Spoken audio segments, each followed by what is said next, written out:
The impact of Trump's tariffs on India's exports to the U.S. has been nothing short of devastating.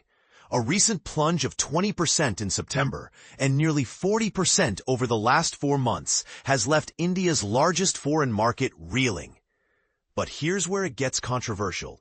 These tariffs, which include a hefty 25% penalty for India's continued oil purchases from Russia, have had a severe impact on labor-intensive sectors like textiles, gems, and jewelry. The data speaks for itself. Shipments to the U.S. have declined for 4 consecutive months, dropping from $8.8 billion in May to a mere $5.5 billion in September. This has significantly widened India's trade deficit, reaching a 13-month high of $32.15 billion in September.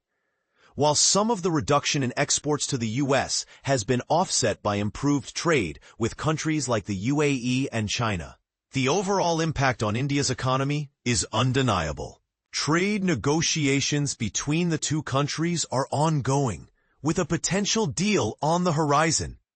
However, major sticking points remain, particularly regarding access to agriculture and dairy sectors. For years, Washington has been pushing for greater access to India's farm sector, viewing it as a lucrative, untapped market. But India has staunchly defended its agricultural industry, citing food security and the livelihoods of millions of small farmers. The situation is further complicated by India's recent status as the U.S.'s largest trading partner, with bilateral trade reaching an impressive $190 billion in 2024. Trump and Modi had set an ambitious target to double this figure to $500 billion.